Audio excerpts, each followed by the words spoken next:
For the first time in my life, I'm really taking golf seriously. And that sounds crazy. I've been playing golf now for a huge chunk of my life, 26 years. But recently, I don't think I've been hitting more golf balls in my life. Partly due to Hit Golf Studio here. This has really helped. By the way, Hit videos are coming thick and fast very soon. Be sure to subscribe to the Hit channel, link in the top line of the description. But I've been going through quite a big game transformation, I'm going to call it. Not even a change, it's a full transformation. And in this video, I'm going to give you detailed analysis of what I'm working on, why I'm working on it, and what I'm looking to achieve. Now, my golf game over the years has been mixed, let's say.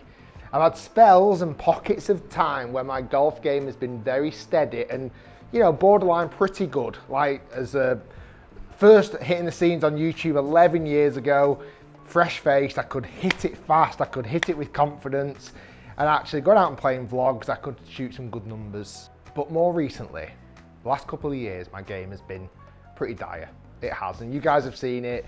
Obviously, I've got a series break 75, and really, I'm happy and delighted when I break 75, and I have done it many, many times, sometimes shot under par as well in the videos, but I'll often throw in a bad round, like sometimes in the 80s, and that's not good enough. So right now, this is where it started. To be fair, I'm saying right now, it's been a few weeks, months in the making. I'll kind of give you a little bit of a story. Let me talk about my golf swing first, from where it was. So I've always been, when I grew up, I didn't have loads and loads of golf coaching. I kind of found my way naturally, so to speak, picking up little tips here, there and everywhere. Never really been someone who's had super regular lessons or got really technical up until I kind of became an adult and, you know, started doing YouTube videos, etc. But my swing has always had flaws, fundamental flaws. Number one in that is my grip. And you'd have seen it, Sir Nick Faldo, when I played with him a couple of years ago, mentioned that my grip is weak. I've known my grip's weak for a long time. And what that means, certainly my left hand is too far around the left-hand side of the golf club. So effectively, it should return the club face in an open position. My face should be aiming right. Now, as someone who has wanted to find target, my natural reaction to that is to use my hands through contact a lot more, kind of saving the shot as such. And because of that weaker grip, there's a lot of the time when, as I go back in the swing, my club face is too open. So the face is pointing up to the sky too much. I've seen it on videos, it's been a flaw of mine for a long time, and I'll come on to why I've not fixed it sooner in a minute, or not been so determined to fix it. And as I've been open at the top of the backswing, as I come down, I've dropped it on the inside and kind of whipped my hands through the golf ball. And I would hit okay shots, but they would be inconsistent. I'd hit big drawing shots, shots that would turn too far to the left. And again, if you're a long time viewer of the channel, you'd have seen those shots too many times. No more. Those shots have gone. And I'll tell you what happened. So I've had coaching over the last few years, a little bit more regularly. One being off Dan Whitaker, great golf coach. I've worked with Dan for a long time in his studio, working on these fundamental aspects. But I always end up falling back into old habits. A couple of months ago, I went out and played 9 holes with a good friend of mine, James Robinson, former tour pro. You've seen him on the channel. He's now a golf coach at St Anne's Links. Went out for 9 holes. It was just before I filmed with Grant, the week before I filmed with Grant. And I went out for 9 holes, just loosening up, hitting some shots. And I hit a couple of wayward shots. And James just said to me, Rick, what's going on with your club face going back? And I was like, and it was a kind of, obviously I knew, I was like, oh, I know it opens too much. He says, well, why don't you fix it? I was like, I know, I should fix it. I need to fix it. But we're kind of middle of the season. It's the summertime. Do I really want to be fixing it now? It's quite a big transformation. When I've done it in the past, it's always taken me a long time to get it right. And he was dead frank with me. He looked at me square in the eye and said, are you playing good golf right now, Rick? And I said, no, I'm not. He said, well, what does it matter? What does it matter if you go and try and change it right now? What does it matter if it doesn't go to plan? And I went, you know what? You're dead right. So me and James have been working over the last few weeks. I've seen James a few times at St Anne's Old Links. I keep sending him swing videos. I've been in here grinding and grinding and grinding to the point where my hand, I mean, look at this glove. That glove was new this week, I think. I'm going through gloves. I'm hitting so many shots. I'll come on to other aspects of my game shortly, certainly short game. I'll come on to that as well, because that's not being forgotten about. So what we've been working on is neutralising the shot, neutralising the golf swing. Looking at, first and foremost, fixing the club face position. This can't be open anymore. I can't be hitting shots, opening the club face and closing it, because there's too much. I can hit it so far right and left, it's ridiculous.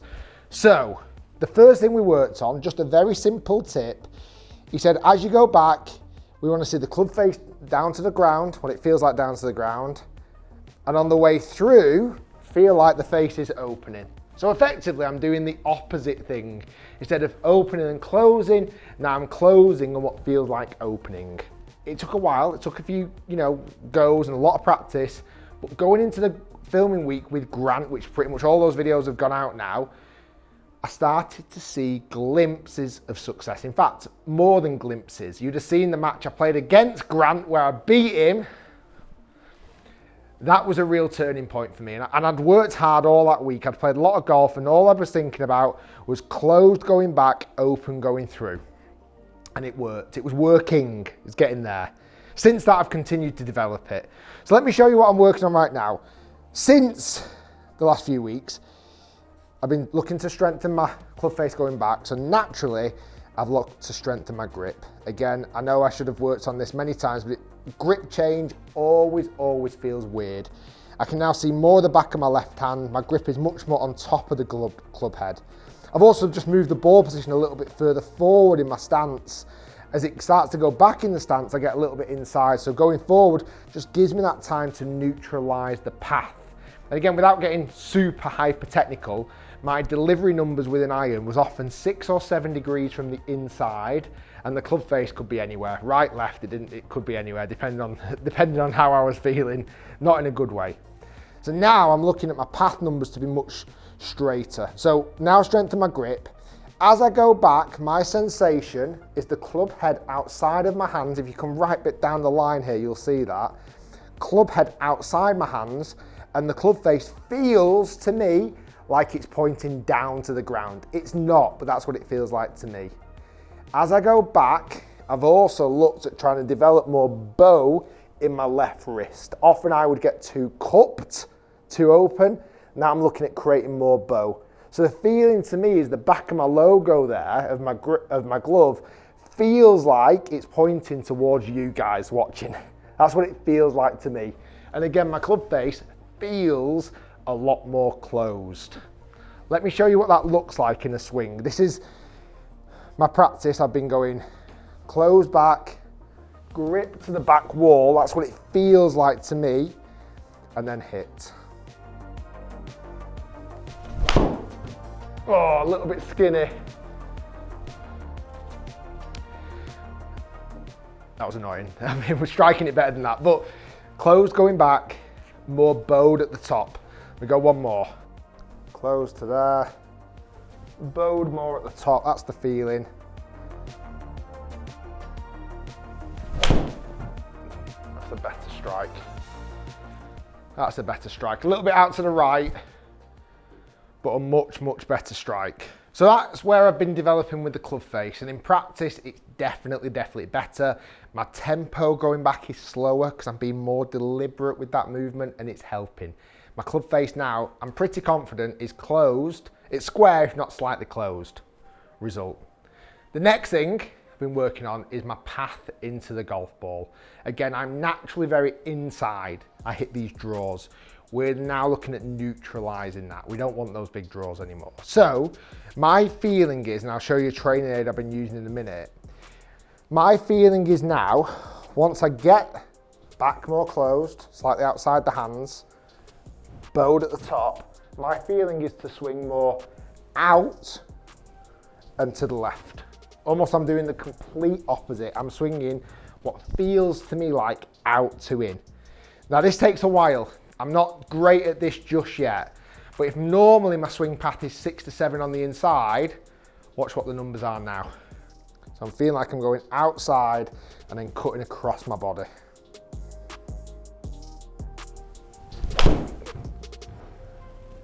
So I don't think that's my best one ever.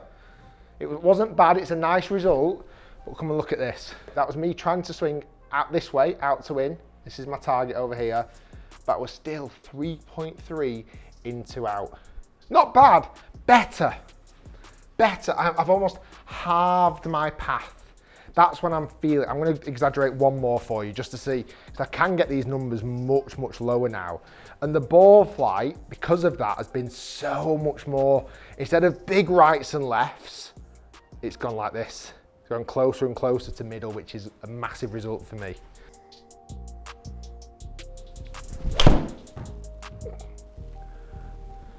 And the strike that I seem to be getting, that one I just left the club face open a little bit, might have been open going back actually.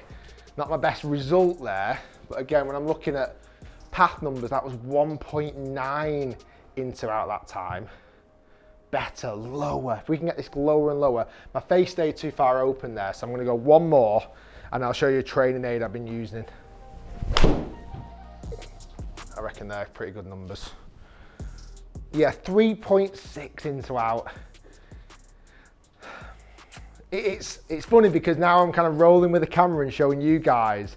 When I'm in here on my own practicing, I can really start to dial those numbers, but it's nice for me to test it, and it sounds daft, under a bit of pressure. Under, like showing you guys what I've been working on. I feel like I'm all excited. Right, for me personally, I like to use visual prompts to help me with my swing changes. I've always been quite visual. You know, I like to see or avoid certain objects. So for me, I've been using, I mean, this looks quite funky and complex, but it's nothing too much. For me, I've been using these kind of blockers, just something to avoid. So I've got this black kind of soft piece of material here, just stopping this club from moving on the inside. And I've got just this, it's out the corner of my eye, this kind of visual aspect here where on the way through, I want my hands to be going left of that. I want to exit my hands more to the left. So if we can get that feeling, I reckon I want to show you an out to in swing path. So I'm gonna, everything going back is the same, shut face, I'm gonna go out and across.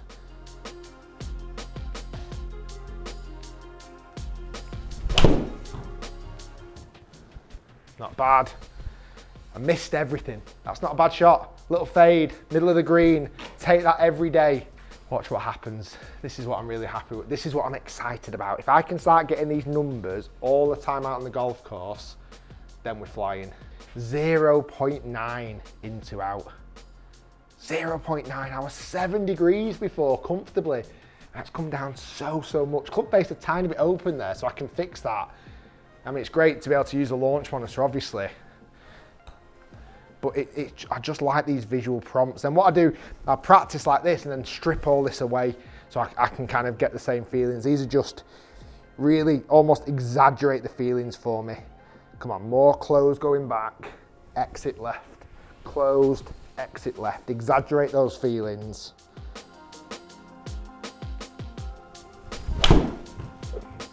I think I got my path really good. 1.8 into out. Not disappointed with the strike one bit. The strike was absolutely phenomenal. Right in the middle of the club face, felt great. That was 1.8 out to in. Come on. I want to show you guys watching. I feel like, come on. I feel like I really want to show you an unbelievable swing path.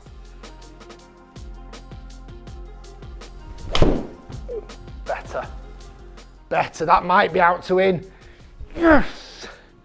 This is what excites me. Look at that for a golf shot. It's getting there. It is getting there, believe me. We're not there just yet, everybody. Don't forget, there's been years and years I've been swinging.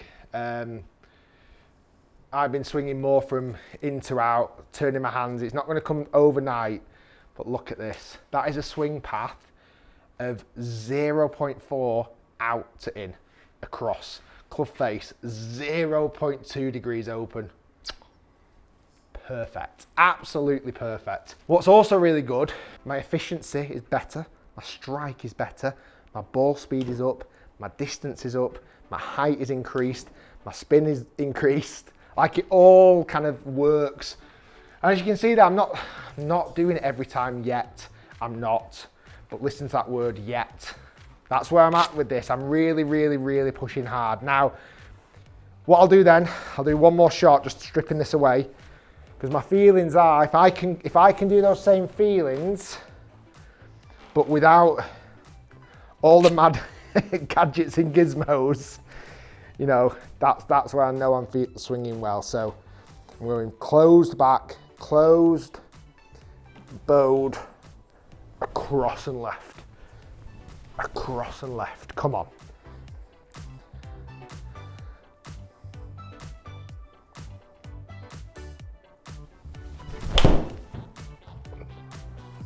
Be good, be really good. Not bad. It's a beautiful shot, beautiful shot. 2.5 degrees in to out. So see how it's just nudging it closer to zero. I'll come on to short game again in a minute. I've also been really working hard on strength and conditioning.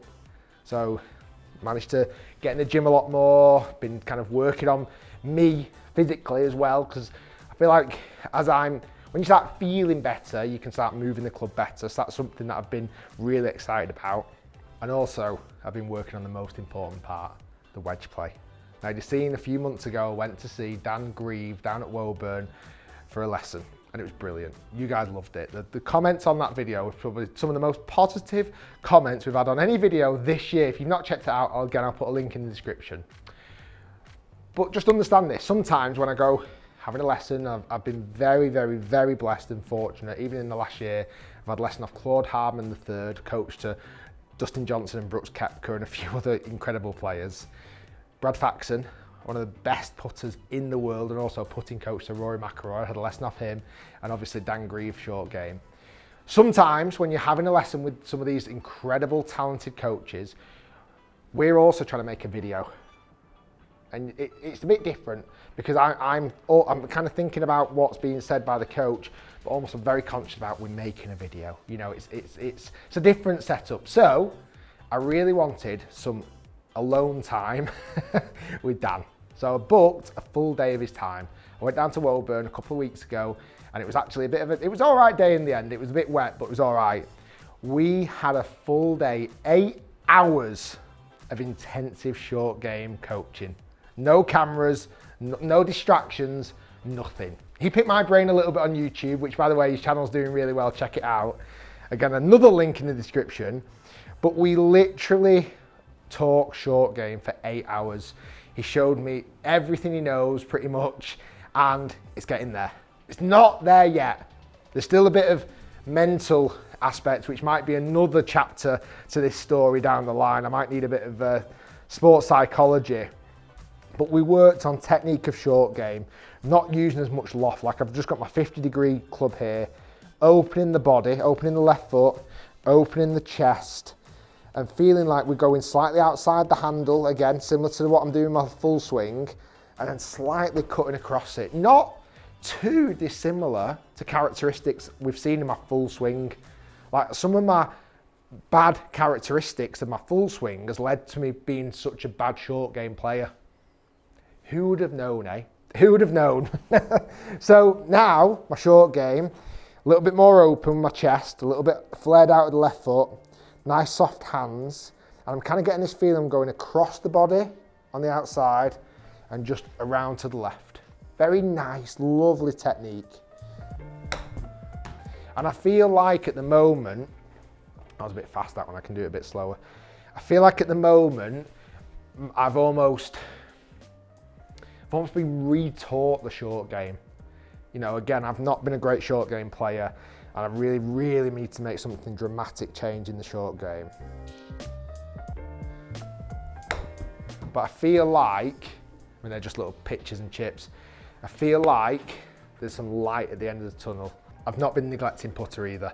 I've been working in here on the Zen putting green with putt view to be really working on the flat stick. I might make a change in this department. I've not quite settled on what I'm going to change to just yet, but this has not been neglected either. This is a key integral part for me shooting better scores. I'm also, lastly, working on club head speed with driver. So I've been in a few more swing hitting sessions to try and increase my maximum club head speed so that my average increases. Back in the day, again, when I first started YouTube, I could swing 116 miles per hour without even batting an eyelid. Easy. I mean, I was 11 years younger, but I could. Now I'm like 110 miles per hour maximum speed. So my goal pre-Christmas is to see if I can swing a golf club faster than 120 miles per hour so that my average gets closer to 115. That's where I'd like to be. Average 115 miles per hour, ball speed over 170 miles per hour. It's gonna be a journey, it is. I'm excited. I've never genuinely, I know I started this video with quite a bold claim, I almost feel like right now, the last few weeks, I've started my golf, I won't call it a career, but my golf development again. It's a new chapter. It's Rick Shiels. I don't know what edition we're up to, maybe 7. Rick Shiels 7.0 is coming your way soon. And you never know, we might have to rebrand the Break 75 series to Breaking 70. That's how confident I am and how determined I am. Thanks for watching, liking, commenting, and as always, your support is incredible. It's coming. I'm gonna do you proud. And these hands are gonna be red raw to prove it. We'll see you next time.